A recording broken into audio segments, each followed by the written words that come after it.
এই আমি প্রথম আমার আজকে বক্তব্য এটা, আখিরাত মনে করতে হবে। আখিরাত কিশোর ছেলেরা আজকে বলো বাবা, কম বেশি পড়ালেখা, কম বেশি উপার্জনের কোনো না কোনো পরিকল্পনা তোমাদের প্রত্যেকের আছে, কিন্তু সেজদা কোথায় আব্বা? যতগুলো ছেলে আমি যখন এখানে উজু করতে আসছিলাম, ততগুলো অনেকগুলো ছেলেকে আমি দেখছি। তোমরা এসে দাঁড়াইছিলে আমারে দেখতা। আমি তখন উজু এখানে করি নাই, মসজিদের উজুর ভিতরে চলে গেছি।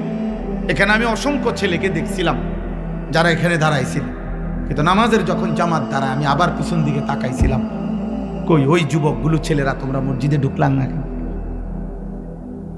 এই অসভ্য বেয়াদব, আজকের মাগরিবের নামাজ যারা একটা সেজদা দিলা না,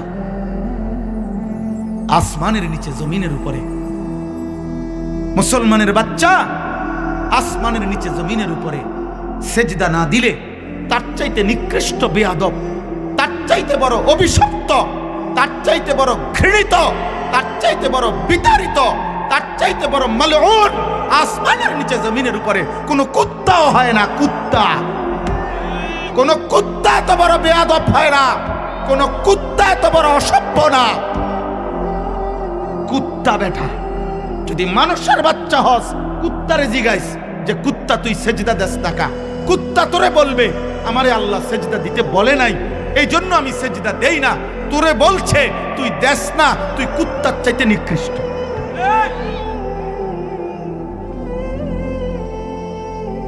দুনিয়া ভোগ করবে না, ভাত খা, ভাত জানোয়ারও খায়। হিসাব করো, বাথরুমে যাইও, আর নারী দেখো, উলঙ্গ ছবি দেখো, নর্তকী দেখো। তোমার আব্বা বিদেশে আছে, টিয়া ফাটাইব, টেনশন করো না। তোমার বাপের ঘাম ঝরে ঝরে পড়ে, তোমার বাবার আরবের গরুর প্রখর রৌদ্রে একটা একটা রিয়ালের পিছনে তোমার বাবার ঘামে ভিজা। তুমি জানো না ওই বেচারা আজ 16 বছর বিদেশ, 18 বছর বিদেশ। ওই বেচারার কোনোদিন 12 ঘন্টা 14 ঘন্টা ডিউটি করে আসলেও কেউ তাকে এক গ্লাস পানি উঠাই দিবে না, কেউ নাই। তারাই যে শরীরটা ভালো লাগতেছে না, তারে যে কেউ একটু গরম পানি করে দিবে, কেউ একটু মাথাটা হাত বুলাই দিবে। কই তার বিবি, কই তার ছেলে, কই তার মেয়ে, কই তার মা, কই তার বাচ্চাটা, কই?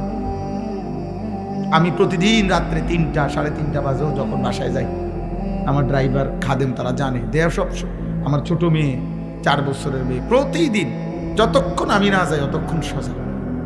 তো আমি গেটের কাছ থেকে আমার মেয়ের কোলে নিয়ে আমি ঘরে ঢুকি। তো প্রবাসী ভাই তো 16 বছর এভাবে অনাদরে অবহেলায় নিজের হাতে নিজের রান্না নিজে করে, নিজে খায়, নিজে একটা ছোট্ট রুমে যেখানে মানুষ থাকতে পারবে না 6 জন, তার থেকে প্রবাসী ভাই বুঝছেন ভিডিও কলে কথা বলছে আমার সাথে। ওই দেখলাম খাটের মধ্যে শোয়া বসে রয়েছে, উঠবে আরেকজন শোয়া। বেচারা তো উপার্জনকারী, সে কি বাচ্চা মনে করে? তো এই বেচারার বয়স হলো 28 বছর মনে করে। এই 28 বছরের একটা লোক ওই উপরে তালায় শুয়ে রয়েছে। কেন? কয়টা টাকা বাঁচাইছে। আলগা একটা রুম লইলে, আলগা একটা চকি লইলে তো আরেকটা সিট লইতে হইব। এক জায়গায় 2 জনে শুইছে। বাড়িতে বাচ্চা আছে, বাড়িতে আমার বউ আছে, মা আছে, বাড়িতে আমার ছেলেটা পড়ালেখা করে, তার ফর্ম ফিল আপ, তার রেজিস্ট্রেশন, তার কত টাকা পয়সা খরচ। আহা, এই মাসটা একটু কষ্ট করি, একটু কষ্ট করি, একটু কষ্ট। আমার পুরা মনে আছে আমার আব্বা প্রত্যেক মাসে কইতো, অল্প আয়ের মানুষ ছিলেন, প্রাইমারি স্কুলে মাস্টারি করতেন, মসজিদে ইমামতি করতেন। 43 বছর বাবা এক মসজিদে ইমামতি করছে। শেষ বেতন 43 বছর পরে আব্বার শেষ বেতন ছিল 2800 টাকা। তো 43 বছর আগে বেতন ছিল কত? 5 ভাই 3 বোন, আমরা 8 জন ভাই বোনকে বাবা পড়ালেখা করাইছে। 5 ভাই আলহামদুলিল্লাহ বাবার হায়াত থাকতে আলেম হয়েছে।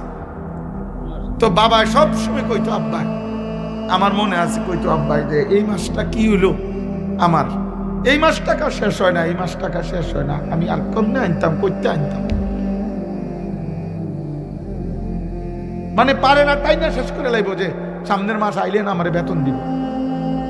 আমার তো সংসার চলতেছে না। আজকে তোমরা সেই কষ্টের টাকাগুলো দিয়ে দিবা বেশি তোমরা মোবাইলে নারী দেখো, ছবি দেখো। মোবাইল তোমাকে পাগল বানাই দিছে, সিনেমার নর্তকী তোমাদেরকে পাগল বানাই দিছে, টিকটকের অশ্লীল ছবি তোমাদেরকে বেহায়া বানাই দিছে। আব্বা বলো একটা ছেলে, এক ছেলে বাবা বলো তোমার কয়টা নারী দরকার, কয় মহিলা হইলে তোমার সারব? এই বেটা মানুষ রূপী পশু যারা নর্তকী উলঙ্গ ছবি দেখো বেটা, দাঁড়ায় বল কয়টা বেডি দরকার? পৃথিবীতে আসার উদ্দেশ্য শুধু এই নর্তকী দেখা? নারীর জন্যই তোর জীবন, আর কোনো কাম নাই?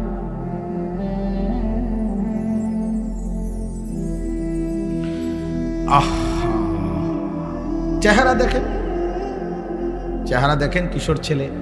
যদি 1000 ছেলে হয় এখানে, কমপক্ষে 950 ছেলে সারাদিন এক ওয়াক্ত নামাজ পড়ে। আপনি দেখেন, আমি দাঁড় করাই নাই তো, বেনামাজি অসভ্য আমি দাঁড় করাই।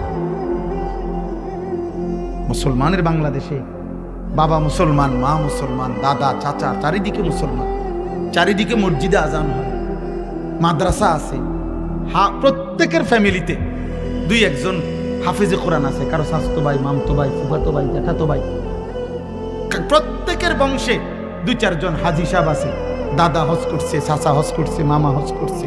প্রত্যেক বেলা মসজিদের মিনারা থেকে আজান হয়, আজান হয়, প্রতি বেলা আজান হয়, চারিদিকে আজান, মসজিদ, মাদ্রাসা, পুরা ফ্যামিলি মুসলমান, জন্মের পর থেকে শুনছে সে মুসলমান।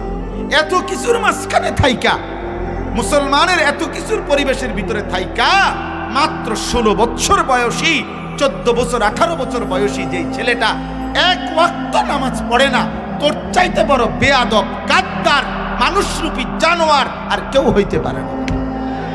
মনে রাখিস,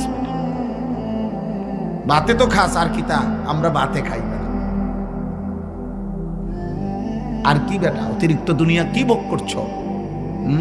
বলো না জওয়ান, বাপ ছেড়ে দিলা, মা ছেড়ে দিলা, আল্লাহ ভুলে গেলা, নবী ভুলে গেলা।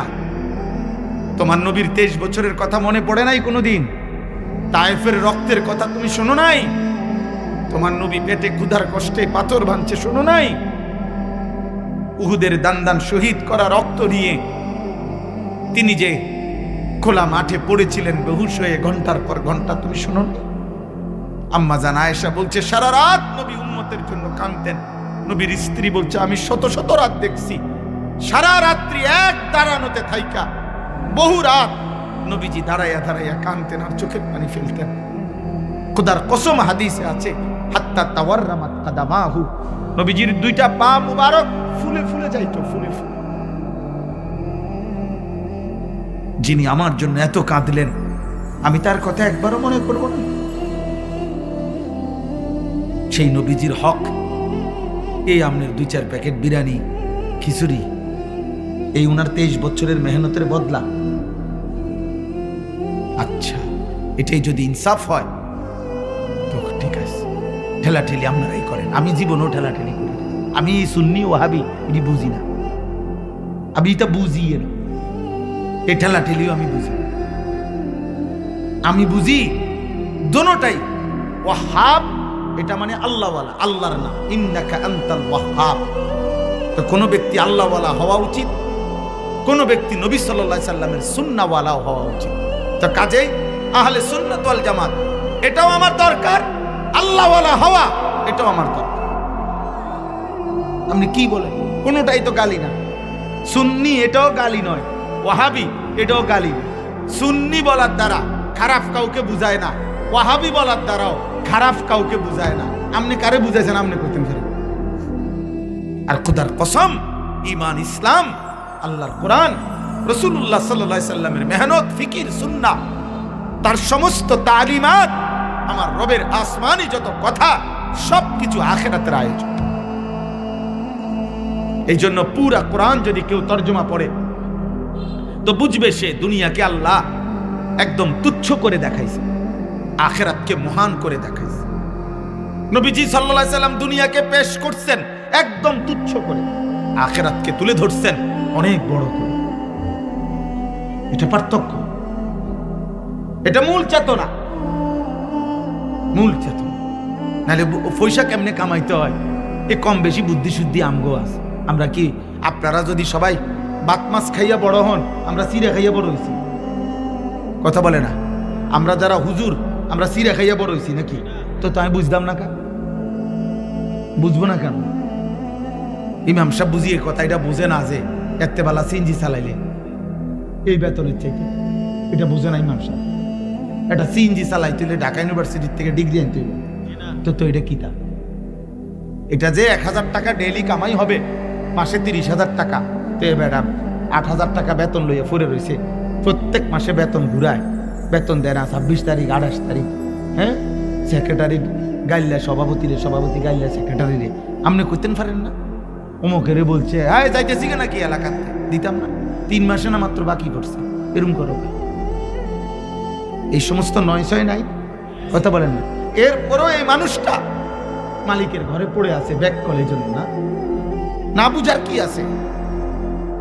কমলা ফসা দিয়া কেমনে ডর্জন বেসন লাগে, এটা ভিক্টোরিয়ার ডিগ্রি লাগবে নাকি? যেটা ওই বাটফারের লগে থাকলেই তো। কথা বলেন, 100 গ্রাম কম দিয়া গোস্ত কেমনে 1 কেজি মিলান লাগে, এটা বুঝার জন্য ঢাকা বিশ্ববিদ্যালয় থেকে ডিগ্রি নিতে হবে। এটা এই সিটারের লগে কয়েকদিন বুদ্ধি দিলেই পাওয়া যাবে। আপনি শুধু আমার শিখাই দেন যে কেমনে ধরে রাখে পাল্লিটা। 900 গ্রাম আর 800 গ্রাম দিয়া 1 কেজি মিলায় কেমনে, এটা আপনি 3-4 দিন দেখলেই তো বুঝবেন। তো দুনিয়া তো সহজ আব্বা, কিন্তু ওই যে বললাম আখিরাত, আখিরাত রবের সামনে দাঁড়াইলে কি বলবে? আল্লাহর সামনে মুখোমুখি হলে আল্লাহ যখন জিজ্ঞেস করবে আল্লাহর কাছে কি বলবে?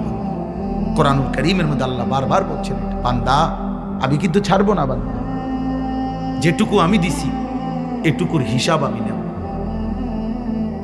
সুম্মা লা তুসআলুন্না ইয়াওমাইদিন আনিন নাঈম, অবশ্যই আমি আল্লাহ তোমাদেরকে জিজ্ঞেস করব আমার প্রতিটি নিয়ামত সম্পর্কে। আল্লাহর নবী সাল্লাল্লাহু আলাইহি সাল্লাম হযরত ওমরকে বলছে একদিন, ওমর 3 দিন ক্ষুধার্ত থেকে 2টা খেজুর আর একটু পানি পান করছিলেন। নবীজি দেখছে, আল্লাহর নবী বলছে ওয়াল্লাহি লা তুসআলু আন হাযান নাঈম, ওমর আল্লাহর কসম ওমর, এই 2টা খেজুর আর এই ঢোক পানি এটুকুর ব্যাপারেও কিয়ামতের দিন আল্লাহ তোমাকে জিজ্ঞেস করবেন আর তুমি উত্তর দিতে হবে, হিসাব দিতে হবে। কি করেছো? 2টা খেজুর খেয়ে মালিকের শুকর কি আদায় করছো? কি মনে করছে? হ্যাঁ, ফাওয়ারাব্বিকা লানাসআলান্নাহুম আজমাইন, আল্লাহ বলে বান্দা কসম, ফাওয়ারাব্বিকা অর্থ হইল হে নবী আপনার রব আল্লাহর কসম, মানে আমি আল্লাহ নিজের কসম করে বলছি, লানাসআলান্নাহুম আজমাইন, আমি কিন্তু আমার সকল বান্দাকে অবশ্যই জিজ্ঞেস করব। ওগরে বইলেন আজ আমি রহমান, কিন্তু আখিরাতে আমি জব্বার কাহ্হার, আমি জিজ্ঞেস করব।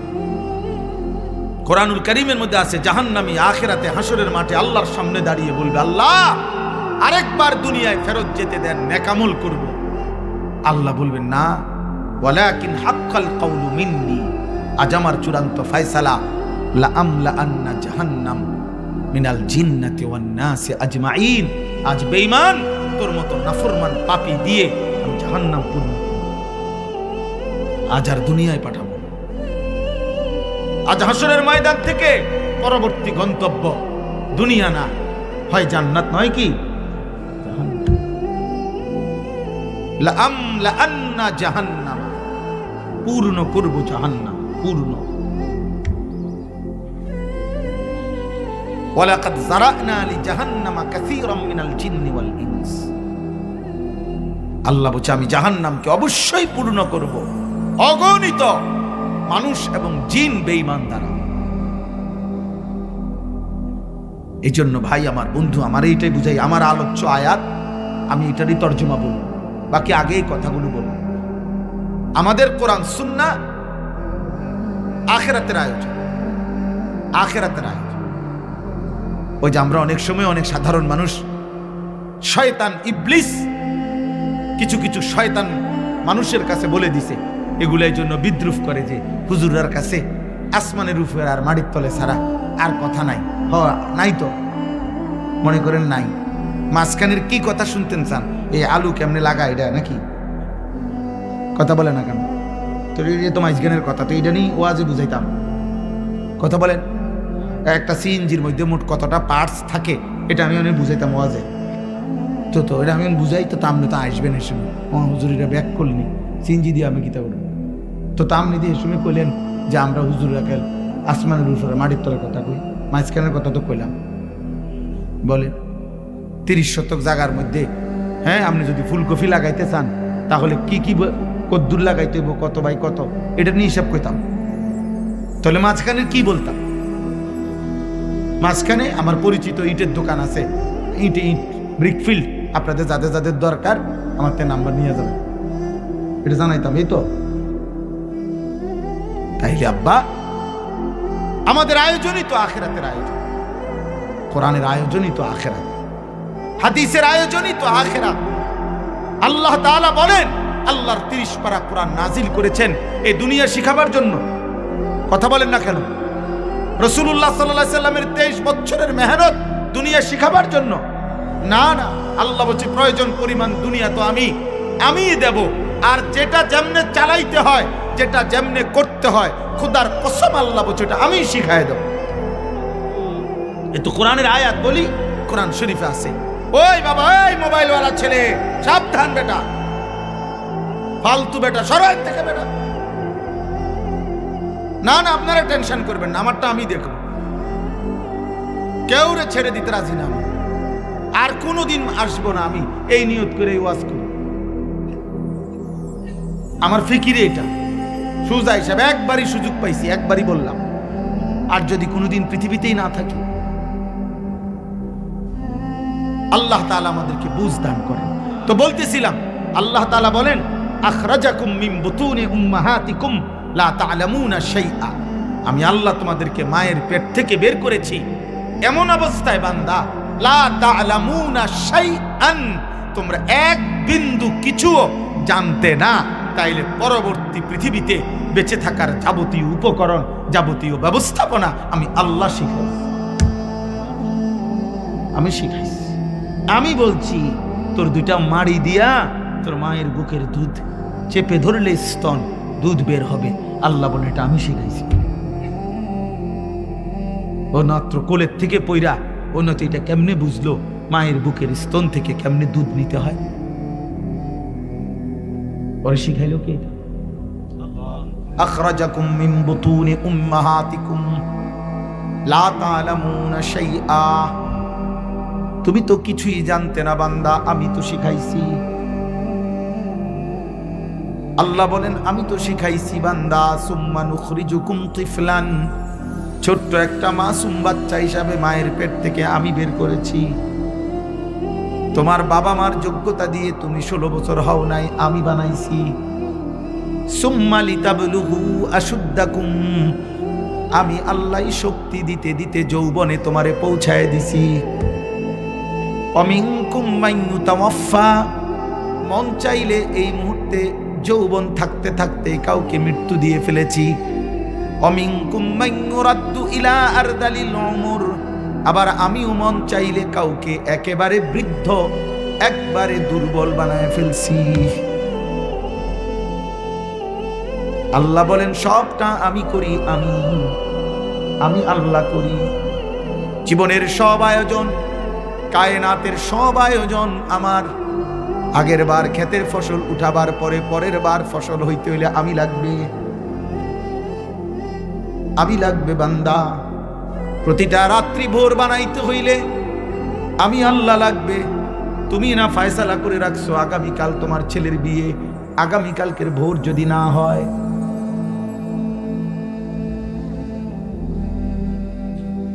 তুমি না বলে রাখছো আগামীকাল দুপুরবেলা 2টায় তোমার ফ্লাইট, কিন্তু আজকের রাত যদি ভোর না হয়। হ্যাঁ, আমার এক বন্ধু উমরাত থেকে আসছে, জিদ্দা আসছে পরশুদিন, বলতেছে কুয়াশার কারণে 2 দিন এনে হালাই দিছে, কোনো ফ্লাইট চলে না। কই? প্রযুক্তি কই? আধুনিকতা কই? পৃথিবীর শক্তি কই? রবের ইচ্ছা ছাড়া কায়রাতে এক সুতা কিছু নয়। এই জন্য ভাই আমার দোস্ত, আমার নওজোয়ান, আমার এই প্রথম দুই কথা, এক কথা হইল আখিরাত। যদি কেউ আখিরাত না বুঝে, খোদার কসম তার মুসলিম পরিচয় থাকে না, ইমানের পরিচয় থাকে না। ইমানের মৌলিক পরিচয় দুইটা, মোমেনের মৌলিক সত্তাগত মূল পরিচয় দুইটা, আল্লাহর প্রতি ঈমান, আখিরাতের প্রতি ঈমান। মান কানা ইউমিনু বিল্লাহ ওয়াল ইয়াউমিল আখির ইন্নামা ইয়ামুরু মাসাজিদাল্লাহ মান কানা ইউমিনু বিল্লাহ ওয়াল ইয়াউমিল আখির। আল্লাহর প্রতি ঈমান, আখিরাতের প্রতি ঈমান, এটার মধ্যেই এই বাকি সাতটা বিতাফসিল, যেটা এটা এই দুইটার অংশ। আমানতু বিল্লাহ ওয়া মালাইকাতিহি ওয়া কুতুবিহি ওয়া রুসুলিহি ওয়াল ইয়াউমিল আখির ওয়াল কদরি খাইরিহি ওয়া শাররিহি মিনাল্লাহি তাআলা ওয়াল বাসি বাদাল মাউত। এই সাতটা আমরা পারি না, ইমানে মুফাসসাল যেটারে কয়। এই সাতটার সংক্ষিপ্ত রূপ কি, মানে সাতটারে যদি আরো সংক্ষেপ করে তাহলে এই দুই কথা, আল্লাহর প্রতি ঈমান, আখিরাতের প্রতি।